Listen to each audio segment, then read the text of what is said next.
Hello and welcome to Comic Solving Problems. I'm Stephen Allen. And I'm Eric McElroy.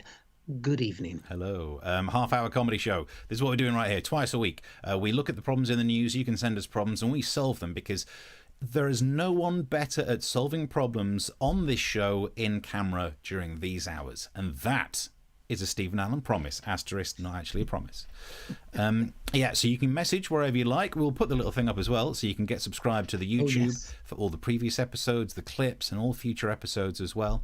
And if you're sitting down now, you get your drink, maybe with some popcorn. I don't know what you're doing. Maybe you're watching it on YouTube, you're slinging it up to the TV to make it more like a televisual entertainment experience. You can also share the link in whichever medium you're watching this. Spread the link around. Spread it. And later on, we'll start begging as well for money. But more on that still to come. And the reason we mention that is because it's not necessarily been a good day for money. Nope. Yeah, there's Rishi leaving number 11 Downing Street with his report that looks like it's already been redacted. Good God. Yep. How bad were things? So it's truth. He gave us his little latest on that. What's your take on it, Eric? Yeah, so for those of you watching from outside the UK, he's the Chancellor of the Exchequer, he's the Treasury Secretary, and he's the one who Boris Johnson lays it up, and Rishi has to pay for it. So it's kind of like me and my wife. I'm like, that's a good idea. She's like, how are we going to budget this, sweetheart? Nice. And the way he's budgeted, because Boris Johnson announced this week that we're going to have a semi-lockdown for the next 6 months. So the question became, how are people like ourselves, whose industry is basically kind of bearing the brunt end of the shutdown, because live gigs can't occur if they continue after 10 o'clock in a lot of venues. A lot of gigs aren't happening anyway, because for some reason, people don't want to sit in a confined space and laugh out loud with a disease that's mostly spread by aerosol. Makes no sense. I don't know what's wrong with the general public. Idiots. So we thought there'd been a very, a semi-decent self-employment grant, because you're self-employed. Yep. A lot of us are self-employed in the industry. We've been getting 70-80% of what our previous earnings were, which, to be fair, I'd take that on a good year. And he said, how much are you going to get next time around? 20%. 20% of the amount that we claimed after we'd really worked hard to try and claim every darn expense. So 20% felt like he might as well have just got a handful of notes, stuffed it in your top pocket, tapped you on the arse and said, get yourself something nice, treacle. It's just walking around money, which is odd, because the one thing they don't want us to do is walk around. It almost makes me feel bad for not paying any tax at all and hiding all that. I don't really want to talk about that, but I mean, it is. I don't understand. So because if you're in a sector that's continued to be impacted by this disease, and we are, and understandably, I mean, I don't want people to get sick just because they come and see me. I mean, they'll feel sick after they see me, but for different reasons. Yeah. And so, okay, fine. I'm willing to make a sacrifice to not gig as much, and everything will come back, and one way or another, we will get through this. But then to say, well, so what are we supposed to? I mean. For the other 80%, are we supposed to just stand on the street corner and tell jokes? No, because that would be still near people. At least it would be outside. We've all tried to do some outside gigs, but there's no way we could get 80% of our time back, work back, doing the small... Because normally, I think I've done 5 gigs since the lockdown thing started. That would be a busy week, or that would be like 2 weeks. I'd definitely cover 5 gigs. Yeah. And it's been longer than 2 weeks. God. But I mean, there shouldn't just be a moan about from the point of view of self-employed. And I know we've got a lot of self-employed people who watch this stuff. And I mentioned earlier on Twitter that when I was sat down to watch that moment, I looked at that screen and realised it felt like going to the reading of a will from a relative who really couldn't stand you. I knew at some point there was going to be the message of, well, you should have got a proper job, Steve. And maybe he's right. Maybe I should have done that rather than trying to chase the dream. But it's not great now. I also wish to complain about the fact that the government said they'd pay a third of your wage for this wage bailout thing that they're doing. I've got a maths complaint. Oh, no. Actually, we could have done this by This will be the rest of the show, won't it? Yeah. So what happens is the employer pays a third, and then the government pays a third of the remaining 2/3. Well, how many thirds is that? Exactly. So your employer pays a third, leaving you with 2/3, and the government pays a third of 2/3. Thirds of 2/3. Yep. Divided by 4 is times 1. 6. So your numerator is 1 times 2. Your denominator is the 3 times 3. So it's 2/9. 2/9 is not the same as a third. 3/9 is a third. They're ripping us off by a ninth. Stitch in time saves 9. This is not an eighth. Ritz you know what I mean? Oh, is that a Drudge reference? Look at you, so cool. I think so. I don't really know. I've heard that. So I still can't believe, though, that the government are just pulling a fast one about, we pay a third of 2/3. Why are they lying about fractions? Oh, God, it drains me. This is the Chancellor of the Exchequer, right? It's not like he needs... Yeah, oh, dear. To be able to do vulgar fractions. I find that fraction a very vulgar maths joke. Yeah. I mean, watching the speech today, it was definitely... Yeah, the left out of the will thing, I think, is a good way to say it, because he had one line about the self-employed. And I know we're banging on about it, but hello, it's us. Yeah. And so one line about the self-employed, it was, we will continue the self-employment grant with modifications similar to furlough. And when that was that little asterisk of like that little, it was like the drug commercials that they have in the States. This drug will cure everything you have. Will cause diarrhea and cause death. It was one of those moments, because all immediately comedians were like, oh my God, we're going to pay 70%, man. This is going to be like Jungler's Christmas back in the day. And no. No, 20%. Yeah. That is not similar to 80 or 70%. That is a far bigger jump of a fraction than ripping us off by a ninth, and they've done that as well. It's like a third, I think. Oh, look at that! There's the maths. Yeah, so rough times, tough times for the money, which is why we all keep mentioning that if you're enjoying the show, normally we just like the idea of making a bit of money from this, which we spend on better tech and nicer stuff. But now, sweet mercy, we might need some of this money. So if you enjoy the show at all, there's a link near the stream where you can chuck some money in our pots. And everything you've put in will be matched 20% by the government. Might as well say that, yeah. They'll give us that ninth back that they ripped us off. Shit. Anyway, so yeah. No, we just ranted about that. That's a problem for us, really. I mean, we talk about problems on the show. The problem is that we're screwed, aren't we? Yeah. Right. But let's talk about the real problems in the world, because that's what we like to cover. And if you have problems during the show, I can't remember if you said this, Steve, you can send them to us as well. Throughout the show, we'll try and solve your problems. But there are some other things out there, aren't there? Yep. And this is a problem, Steve. What do you do when you're stuck leading a democracy? What do you do, Steve? What do you do? Because a democracy is all about essentially a peaceful transfer of power from one leader to another. That's a tricky bit of it.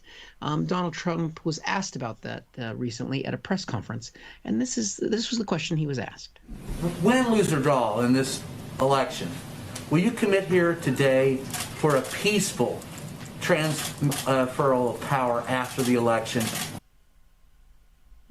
Commit to a peaceful transfer of power. Now, you would think for most people that's a softball question, isn't it? You just go, yeah, of course, I believe in democracy, no problem.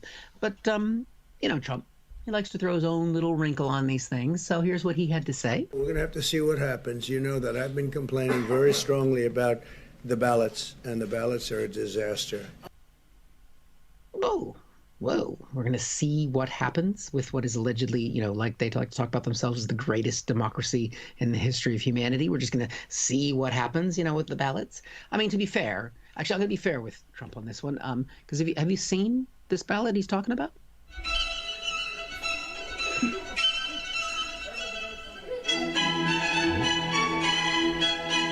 Oh, that is some bad ballot, Steve. That's a nasty ballot, yeah. You gotta watch out for those girls. That's not what he was talking about. I don't want to. He wasn't. What were you Googling for, by the way, to even find that clip? I don't. What are those? We'll talk about that separately. Trump was talking about the upcoming presidential election. Now, he's railed on a lot about this imaginary voter fraud and about, bad ballots and good ballots and the type of, ballots that are out there, but he does have a solution to it. Basically, to just, essentially get rid of it. Here's his solution. Get rid of the ballots and we'll have a very peaceful, there won't be a transfer, frankly. There'll be a continuation. Oh, God. There you go.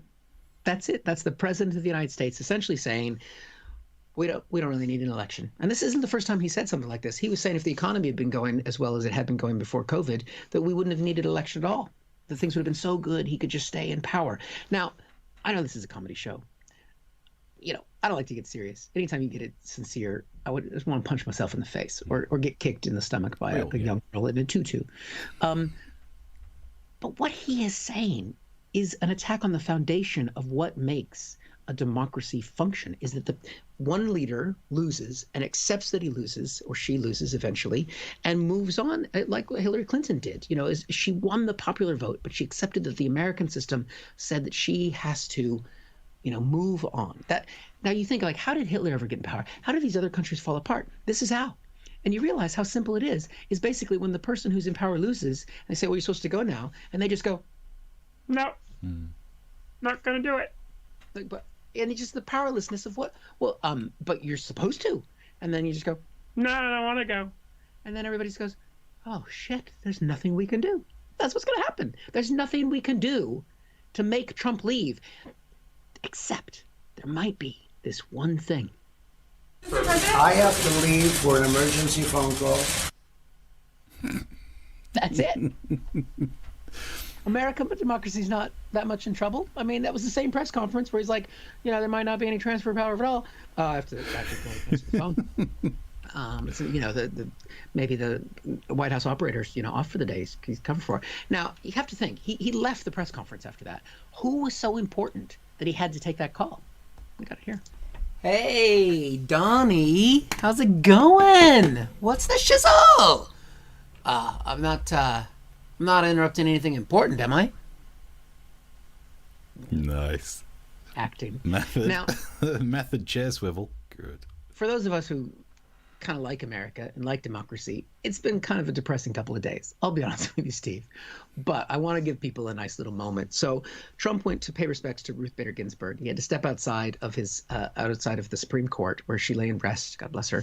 And there was a crowd there that weren't his followers. And this glorious moment happened.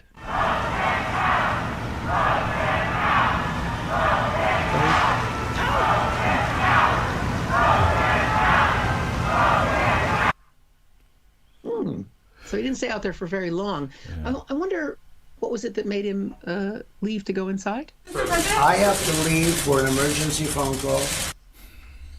I'm telling you, it works every time, Steve. Yeah. It works every time. Yeah. Could you, for those people who've not really heard of Donald Trump, what is he famous for eating? Buckets of Kentucky Fried Chicken. Yeah. So I think an emergency phone call is a desperate dump. It's all that greasy food. I just got to take an emergency phone call, Ooh. John. Yeah, that's my phone call. Oh, bless him. How long are you going to be on the phone for? I mean, maybe like 10 minutes, but you probably want to give it 15. Some of the messages going through, don't forget you get subscribed, share the stuff around.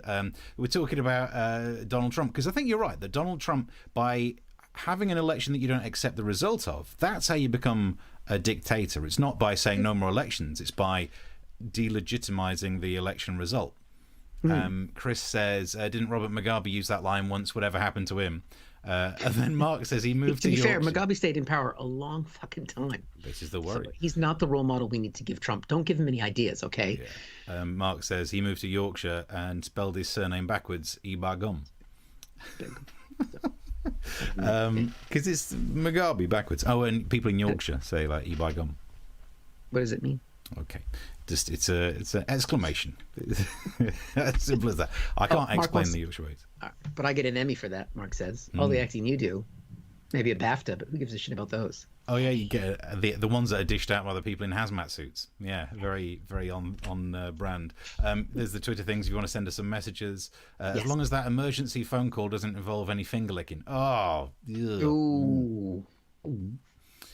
And then we were talking about the fact that if you could throw some money in our direction, it might be needed thanks to Rishi. Mark says 20% matched by the UK government. Yeah, Chris says, is that like gift aid? And Mark says more like grift aid. Do you know what? Whatever it is, as long as there's some money in the pot by the end of it. And there's talk of the fact that it's Mark's birthday. More on that later. We've got an extra mention for you later, Mark. But I suppose that means you could do the gift part of it. I'm sure you've had some of those. Send us some aid. You get the gifts, we'll get the aid. No, hang on. We need some help is what I'm trying to say with that. I got trickier than I thought. Right. So another problem, Steve. Yeah. The problem is the app. How do you make the app actually work? Matt Hancock has been trying. He spent all morning going on various media outlets, although when he was on Sky, It was an awkward moment when Kay Burley asked him why he was no longer doing that thing before they went on air that she really enjoyed. And very quickly, before I let you go, maybe you'll need to cover the children's ears at home this morning. How long is this casual sex ban going to last? Well, I didn't know that's what they got up to in the green room. It's an awkward, tense moment to do on TV, isn't it? Wow. But the app is out. In fact, there you go. There's the screenshot of it. It's called the NHS COVID-19 app. It's been launched in England and Wales.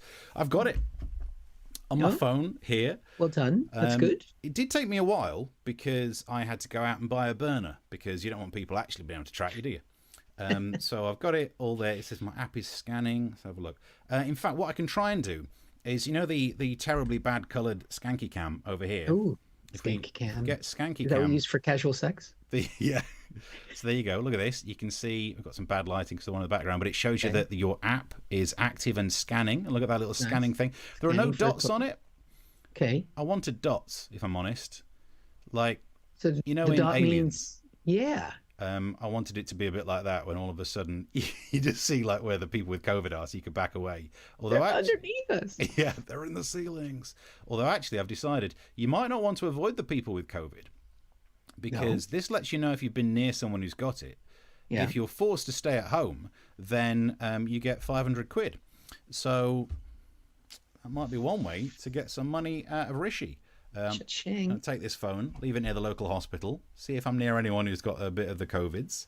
Yeah. See if I can get it sorted out. Nice. It's probably the only way to make any money out of it. The app, it's nice that you've got it. It also means that you can do things like, as you may have seen, then you can check your symptoms, you can check into venues, got a QR code scanner, the latest advice. Also, I do like the thing down the bottom, you can just turn off contact tracing. Well, that makes it so much better. It tells you what your threat's like in your local area. Mine's currently medium. I'm not sure if that's great or not. But all day, people have been talking about this on the news, and they've been doing these explainer special reports on it. So, if other news outlets are doing it, I think we should be doing that too. So Yes. I filed my special report on the app. This is a smartphone used by millions to waste their lives on social media, to photograph their genitals, or for some strange people to make and receive phone calls.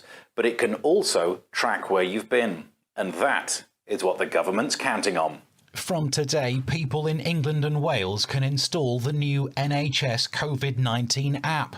If you are in an area that is high risk, it will give you advice on what action to take. For some, that advice will be to self-isolate for 14 days. But for others, the advice is to take a long drive to Barnard Castle, depending on what you've told it your occupation is. I spoke to a technology expert to find out more. Yes, it's very good that the technology is being released. Sadly, the app is only available for phones newer than the iPhone 6, which statistically, vulnerable groups like the elderly tend to use older smartphones, brick phones, or in many cases simply pick up a remote control, press the buttons and wonder why it don't work. The technology uses Bluetooth to connect to devices around you, the same technology that allows perverts to airdrop dick pics onto the phones of strangers. Nice one. Whoever that is, it's nice, it's shiny. Speaking of which, earlier I spoke to the Prime Minister. Prime Minister, what would you like this app to do? Help the public to work together, get the virus. And if you do get the virus, the app will tell everyone you've been in contact with. If they choose to ignore the warning, no one will ever know, and our Prime Minister will call them freedom-loving. And that's my special report. Bravo. Thank you. What is the point of an nice. app where you can just turn it off and we're called freedom lovers for breaking the rules? We didn't even get into that when he did that speech saying that people haven't been sticking to the rules because we're freedom lovers. Stop creeping. Stop trying to placate the bunch of idiots who break rules. Especially when they're trying to stop us from being casual freedom lovers. Yeah. I mean, to be fair, what Matt Hancock should have said is that they're trying to stop casual sex, encourage people to get married, because then you won't have sex at all. There you go. We're saving lives. Saving lives. Yeah, saving lives. Chris in the message board says tea, coffee, orange juice, and casual threesome between the croissants and donuts. That's what they do in the green room at Sky News. You've been on Sky News. Did you have casual sex with Kay Burley? Well, I don't like to speak out of school, but I was. There was 4 of us on screen. Me, Kay, and Andre Walker. Oh God, yeah, that was a bad day. Right. How is Bad that? times. I mean, I know he's a large chap, but that's not 4 of you. Yeah, there was. Oh God, what's his name? He used to write for Breitbart. Can't remember his name. It's No one more needs of to. an anecdote than a funny story. No one needs to But yes, the nice thing is, if you ever get to do the papers on Sky, back in the day, you'd get the breakfast Really? on Sky, which is normally on the BBC. It's very confusing. But yeah, toast, eggs, coffee. Good times. I mean, back then it was just a nice perk. Now we will literally work for food. Thank you, Rishi. I'll tell you some jokes if you buy me a sandwich.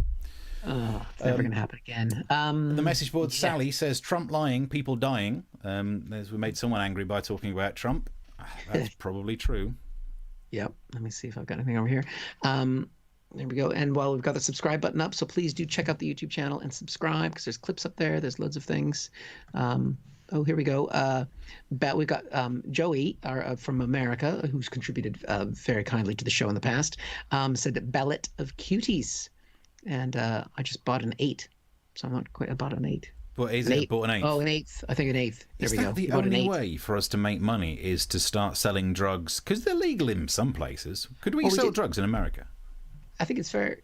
You can sell marijuana. We are setting up a Patreon page. We're going to go down that path and figure that out. And it did say I did select that we weren't going to do nudes. So maybe that was a poor choice.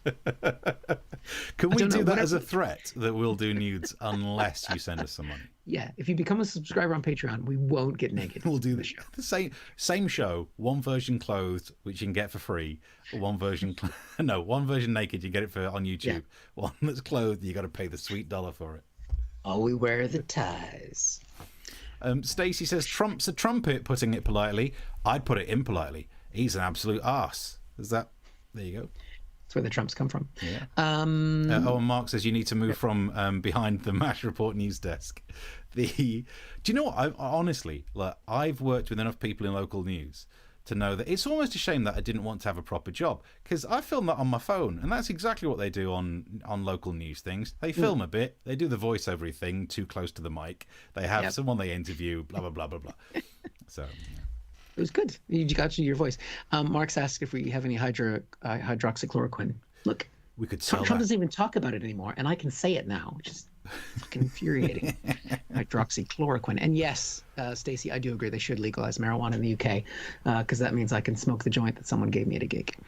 And you kept it. I think that's what I'm holding this for someone. I haven't. It's totally gone. I just destroyed it. I gave it to the police. It's destroyed gone. It, burnt it slowly, one puff at a time. Slowly.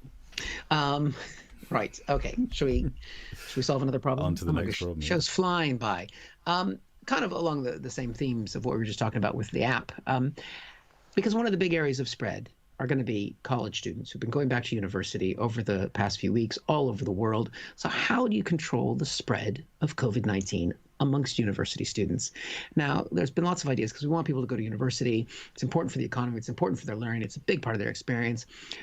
So here's one suggestion from the British government that we've got here. Basically, Matt Hancock, the health minister, said, don't let the students go home at Christmas. So now, I remember my time at university, Steve. I mean, I had a really good time at university. Did you enjoy your time at university? It was good times. Yeah, I mean, I did. I worked more than everyone else I knew, because I stupidly did a chemistry course. So we had more lab hours than I had a friend who did a history degree who had 4 hours of lectures a week.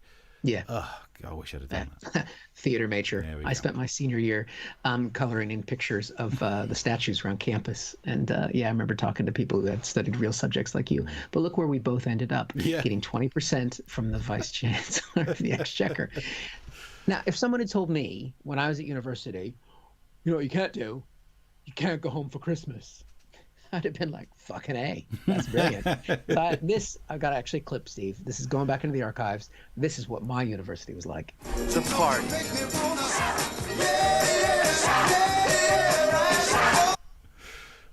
You've changed a bit since then, but I can see the resemblance. Bringing back the memories. I tell you, those are some good times. Now, it's not just that they're looking at maybe in England saying that people can't go home because they're worried about the spread of the virus. This has been the solution that's been proposed in Scotland, of all places, Scots students told not to go to the pubs. Now, these are students, and this is Scotland. Yeah. The only reason to be a student in Scotland is to go to the pub. Yeah. Because you've got lots of money, because Scottish students don't pay for university. So that's it. They got all that money. I expected you to then to do a Venn diagram graph, but I'm not sure how the Venn diagram of Scottish students who want to go to the pub. You're just drawing a circle. I mean, the drinking is such an important, but because in America we have to sneak around when we drink at university. We're here, everybody can drink at 18. It's no big deal. One of the most amazing things I've ever seen early in my days in the UK was doing a university gig, student gig, and I saw a girl drink a bottle of white wine that she had all to herself through a straw. Nice. And no one looked at her like she had a problem. Like, Students. That's a very efficient way to do it. It's well done. Party time. So it's like, it's a great. But so the problem is they wouldn't go home for Christmas, which seems fine to stay there. But if you imagine doing Christmas at university and not being able to go and celebrate with anyone. Yeah, I mean that would almost be like going there to learn. Yeah, it's a mistake. Which I'm not in favour of, because look, pretty soon we're going to have to give up the ghost and try and apply for proper jobs. And I don't want students who've graduated more recently to actually have studied. Then I don't stand a chance. I was thinking about going back to university, but now, what's the point? No pubs. Yeah, fair enough. Any messages on this as well? Keep it coming through. So look, Stacey was saying, because I called Trump an arse. She said that's better. First time commenting, I wasn't sure if I get into shit for being impolite. Because you are messaging on YouTube. YouTube does hold some messages back sometimes for swear words, but it looks like you don't want to be the naughty messenger girl. Shit by the looks of it. Woman. Let's see. What else we got? We won't be celebrating Christmas like normal as it is. I suppose, actually, yes. So even if you did get to leave university and go home to celebrate Christmas, that's still probably a lockdown. And actually, a lot of people are saying maybe Christmas is cancelled. I just want to give a counterpoint. I do find it difficult to know what to buy, people. So maybe if we cancel Christmas, it's not bad. So maybe get out there, don't wear a mask, and lick a handrail. It helps. It helps me. Would that show up on the app if you did that? I can register. This is the thing. On my burner, I might just walk around near people and just keep registering as having COVID. So I could really clear the streets around here. You could shut this, man. Shutting it down. I might do that to rival comedy gigs.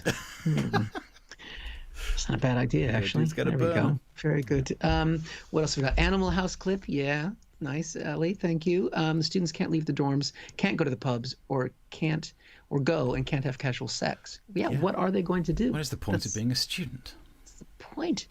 What else have we got here? More Scott students. Yeah, go on. Told not to go to the pub. You may as well tell the sun not to come out. Oh, hang on. It's Scotland. Yeah, nice one of those is going to happen. Stacey says, our students on Scotland, it keeps moving. This is the problem with people messaging. Now are all locked up in their halls because of it now. Yeah, well, get rid of them. Put all the students, lock them all up. Why not? Get some out. Lord of the Flies. Just put them in there. See who makes it out. There we go. Yeah, so you can keep we've not checked Twitter as well. We keep an eye on that while I go and get set for the next one. Because the next story, the next problem that we need to solve is Kent.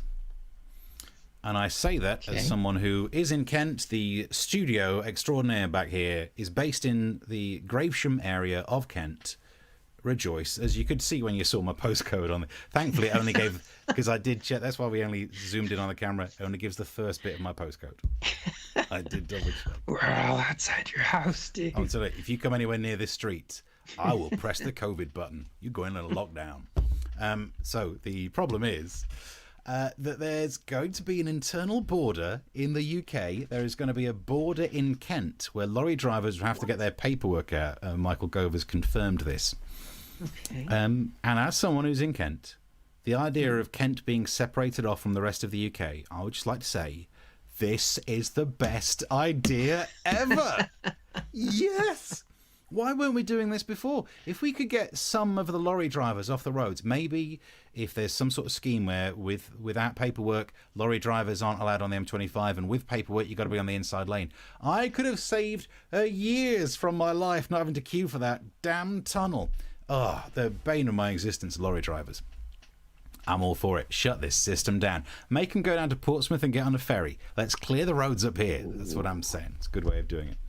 Now there would be some problems, because if we effectively move the UK border to the north of Kent, it would have a couple of impacts. One would be any of the migrants crossing the channel to get into the UK would then have to make their way across Kent, and then there'd be a Sangat style camp in Orpington, which actually would improve Orpington. So it's win-win. Poor old Orpington. I don't know why I picked on that. It's a great name. Yeah, so that's where that nudist place was when I did a gig. If they'd have paid more, I would have kept the clothes on. But in terms of places that we've got going off in Kent, people seem to be liking the idea. This is the local newspaper who said that they started thinking about what would an independent Kent look like, according to the local newspaper, or indeed state broadcaster, as they're trying to become. Kegsit. Yeah, Kegsit. So I'm all for it. I'd break off. This is actually almost like the end result of Brexit, isn't it? That it's going to make people want to, if you disagree with people in a bigger union, you'll think, well, we'll just make it on our own. And which leads us to birthday boy Mark, who actually tweeted as a joke, and this is the best joke on this topic. He tweeted saying, police to stop lorries without permits entering Kent in new internal border. The irony is, Kent is the only place in the UK with a deal. That is a very good joke. Boom. Good capitalisation on the D, which explains it. And it's his birthday today, so we just wanted to say happy birthday to Mark. He sent us this picture earlier on. Look at that, having a bit of cake, taking a sample in to be tested. Is that rosé? What's going on there? And also, we mentioned this earlier, and Eric didn't want me to point. I'm going to zoom in on the cake. Oh, God. That is the most erotic-looking cake I've ever seen. Look at that. I do realise maybe it's not erotic to anyone else. It's just that I've been on a low-carb diet for 2 weeks now, so I'm looking at that. I'm like, oh. All right, that's fine. The things I'd do to that cake. I have to say, Mark did send us that picture, and he was drinking before noon. Yeah, congratulations. So, the fact that you made it to watch the show is pretty impressive. What was it, Iron Brew and gin, or Iron Brew and vodka? I can't remember what the drink was now. Brilliant. Sounds good. And we should explain that joke to anyone not au fait with what happens down in Kent. There is a place on the pier, on the border there on the coast, called Deal. And that's that joke. It's not even the best place name that we've got in Kent. This is one of my favourite screenshots. It's difficult to see, but down the bottom is the hamlet of Ham. Right at the top of the screen, you can see the town of Sandwich. And in between those two, there is a very famous road sign, Ham Sandwich. Sandwich. Is that where it comes from? Yeah, that's as in the Earl of Sandwich and the Earl of Ham. The Earl of Ham was a pig, and he was christened Earl. I don't know how you become an Earl. And it's fair, and that's how we ended up with ham sandwiches. Interesting side note fact, while we're doing some Kent facts, the idea of Kent being independent wouldn't be the first time it's happened. No. Kent used to be a kingdom back in the day when England was a mixture of different kingdoms. That was 1,273 years ago was the last time that Kent was independent. When those Brexit voters said they wanted to turn the clock back, my God, I think they overshot. Stone Ages. Yeah, so I don't think I can solve the problem of Kent being independent, because probably all for it the way things are going. Why not? Yep. Rum and Iron Brew, says Mark in the comment section. Rum and Iron Brew. Yeah, nice word. Nice. Anthony's joined us. He just realized he was in the wrong chat. So no. We have been Anthony. testing some other streams. Sorry about this. Yeah. We're testing some other streams for the Brighton Comedy Festival. More on that still to come. And we don't. Yeah, there's loads of chats. So you try and keep up on all of them. They're giving Kent independence, but they won't give it to Scotland. Yep. True, Stacey. But pretty soon, everyone, like Steve said, everyone's going to be independent. I'm going to be independent. I'm going to be independent from Steve. Yeah. I'm just going to see. There's already a border line. There's already a border. It's right there. Look at that. Really? You pointed the wrong way. I thought about where I was going to point before I thought, where's the door? It's over this shoulder. Point that way. That way. That's how I do it. There you go. So key thing. Happy birthday, Mark. And to celebrate, we invite you all to buy us a drink. And we will raise it aloft and cheers to anyone having a birthday. So actually, yeah, happy birthday, Mark. Anyone who watches this, if you have a birthday coming up, send us a message. We'll be able to fit it in. Definitely. Yeah, please do. There's a lot of other messages coming through. Chris says we've been trying for years to get the People's Republic of Sheppey. The Isle of Sheppey, on the Isle. You really could go for independence, but you're not an isle all the time, are you? You're not really an isle, but it's kind of. It's don't take away. Don't. Let's be positive at the end. Yeah. Come on. Yeah. Well, I don't know if there's anything else. I've lost my other computer died, so I can't see the comments now. Let's have a look. It got a good licking. We don't know what we're talking about there, but that I think could the rum be... and iron brew. Oh no, he's talking about the pudding that he ate. That could be on so many of the topics we've talked about. Oh yeah, that's not something. Got a good look, Mark. We take back the happy birthday. It depends which the topic is. Right, so I think we're all up to date with the comments. Yes. There we go. What else do we need to plug on this? I think we're going to be back next Tuesday and Thursday, of course, at 9 o'clock in the UK or whatever time it is, wherever you are. We are asking to. I mean, we appreciate anyone who's been able to chuck us a drink and that kind of thing. You think, these are two guys we would have gone up to in the past when you could go up to people and we get them a drink for putting the show on. That's great. But also, if you want to just tell people about the show, share the link, say, this is something funny, tweet about it, that kind of thing. We are desperate for praise, and any praise will be matched by the Chancellor to 20% higher. Yeah, so 20% minus a ninth. Yeah, minus 1/9, not an eighth, a ninth. A ninth. They're pulling fast and loose with fractions, damn it. What's it? No one knows what a fraction is, Steve. What else was going to say? So you can keep searching. If you've got Amazon Prime, have a little search for Comic Solving Problems. We're going to keep uploading more episodes on there. They're different episodes to the ones you've seen broadcast, but they're like a remix. Yeah. That's a nice way of putting it. So like a little DJ mix. I think they're worth having a watch, even if you've watched the main streaming thing. We're also still available on illegal BitTorrents, the only thing that's legal out there. We've been getting some good download figures. There must be loads of criminals across the world thinking, I'm going to be getting a copy. I shouldn't even say this on the show. It's not illegal that you've downloaded this. Maybe it's not as exciting when it's not illicit. You know what I mean? Don't download it. Only the bad boys download. Anyway, I don't know what I'm talking about now. Yes, so thank you very much for watching. We'll be back next Tuesday at 9 o'clock. And I've been Eric McElroy. I've been Stephen Allen. Yep, till next time. See you later. Bye.